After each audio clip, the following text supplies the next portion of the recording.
For today's lesson, we'll be solving word problems with ratios, okay? So ratios can be used to solve real-life situations, meaning that we can have a word problem involving ratios, okay? So number 1, Julia is planning to serve hors d'oeuvres at her wedding.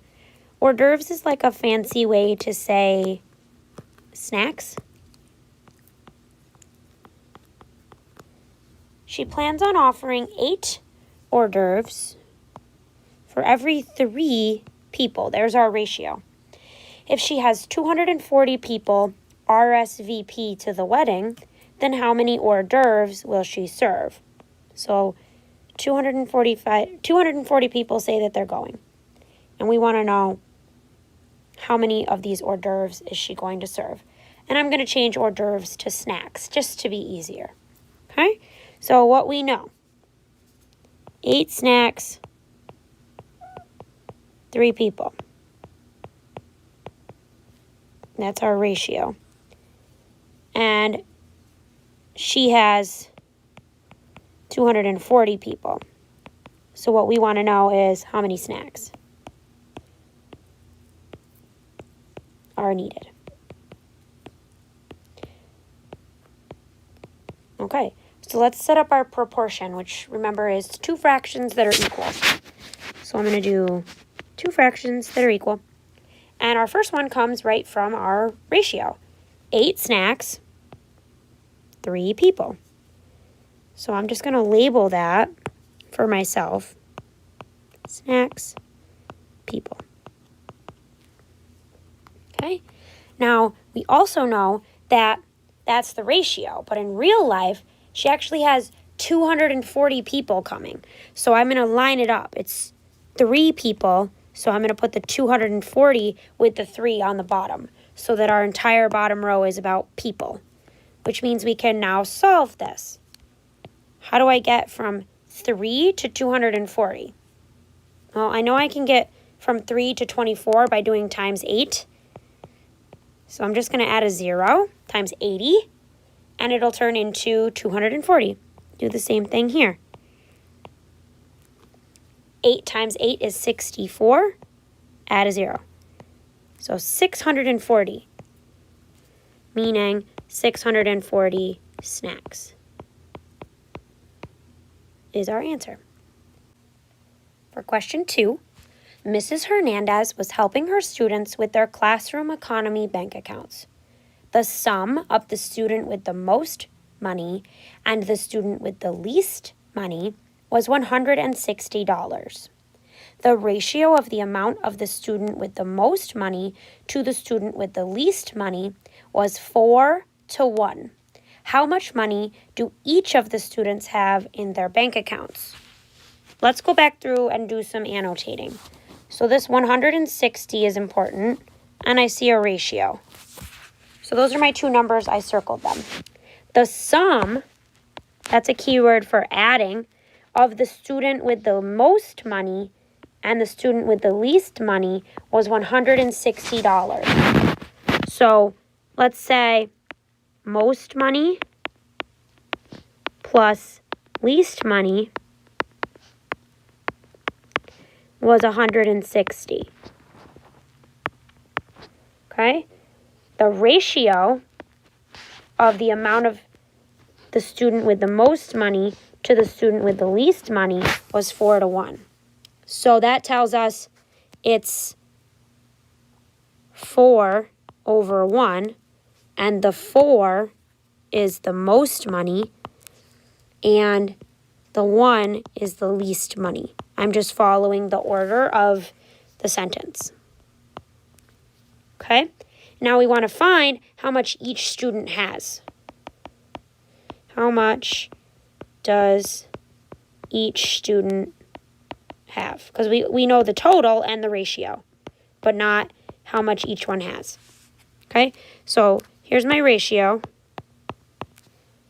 This was the student with the most money, and this was the student with the least. Okay? And we actually know that we have a sum. We have a a total. So I'm going to go ahead and add a total column here, or a total row.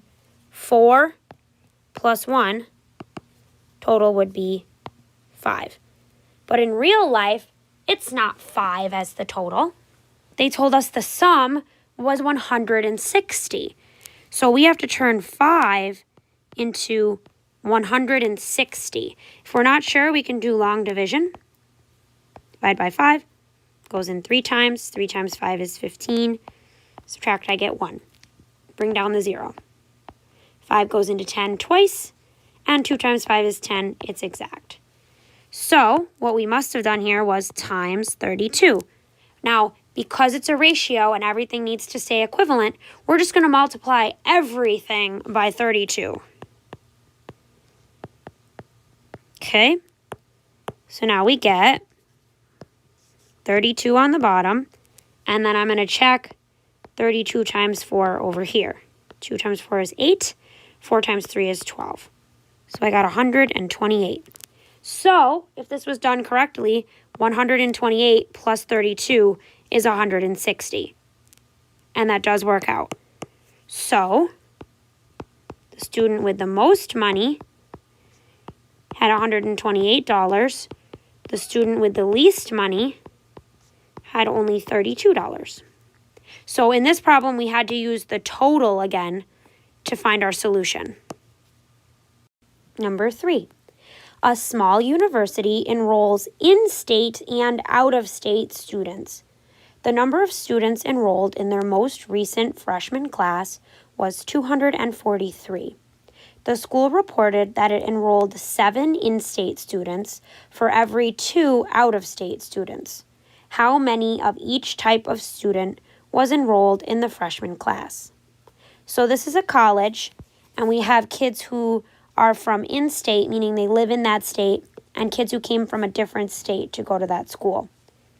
And they're in the freshman class. That just means they're the first year that they're in college.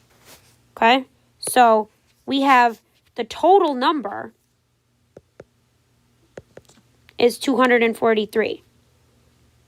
And we know that the ratio is 7 in-state students for every 2 out-of-state students. That for every tells me I have a ratio. So we have total 243 students altogether. And then we have our ratio, which is 7 to 2.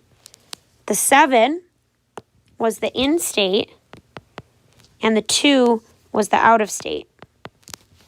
And now the question is asking how many of each type of student was in the class. So we know the total, we know the ratio, we want to know how this 243 is actually broken up. So how many students of each type. Okay, so let me write my ratio, 7 to 2. So when you look at this, 7 in-state, 2 out-of-state. Obviously, there are not only 9 students in this college, right? That's way too small of a number. So we have to figure out, in reality, there's not 9 total. There's 243 total. We have to figure out how we get from 9 in our ratio situation to our reality situation of 243. And just to be clear, I got 9 because I added 7 in-state to 2 out-of-state. All right, so 243 divided by 9, because I don't know what that number is going to be. 9 goes into 24 twice, that's 18. Subtract, you're going to get 6. Bring down the 3. 9 goes into 63 7 times, exactly 63. So we got 27, meaning that 9 times 27 is 243. Now keep it all in the same ratio. Multiply everything by 27. So we're going to get, let's see, 27 times 2, 14, carry the 1. That's 54. And now we need 27 times 7. 7 times 7 is 49. 7 times 2 is 14, plus 4 is 18. So we got 189. And now when you write your final answer, you can say 189 in-state students, and then 54 out-of-state students. And if you were to add 189 to 54, you would get your total of 243. That's how this works out.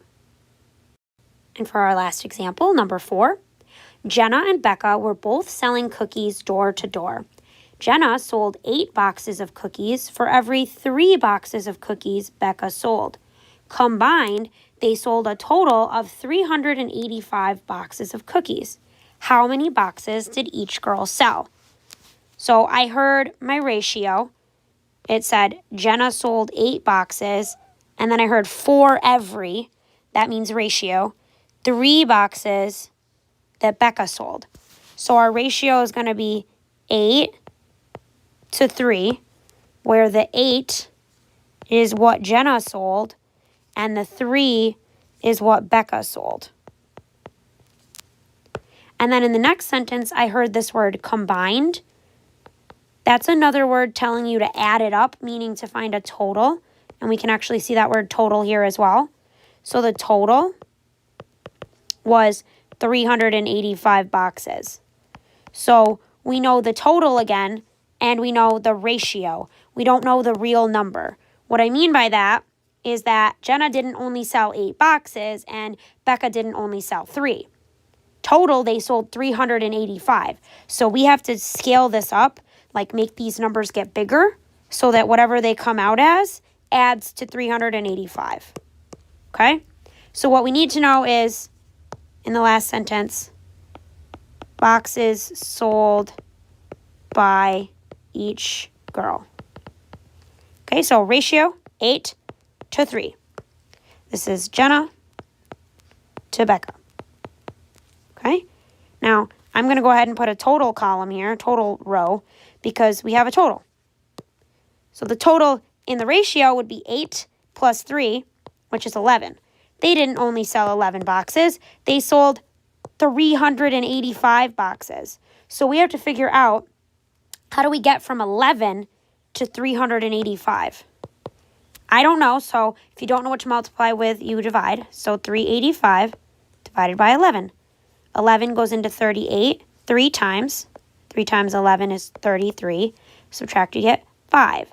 Bring down the 5. 11 goes into 55 exactly 5 times. Subtract, you get 0. So this is times 35. Okay? Now again, it's a ratio, so scale it all up by the same number. Times 35 times 35. Now, I don't know these, so I'm going to write them down in the corner. 35 times 3. 35 times 8. We're going to get 15, carry the 1, 9, 10, so 105. 8 times 5 is 40, carry the 4. 24 plus 4 is 28, 280. If you were to add these, 280 plus 105, it would equal 385. So it works out. So Jenna sold 280 boxes. Becca sold 105 boxes for a total of 385 boxes if you were to add these up.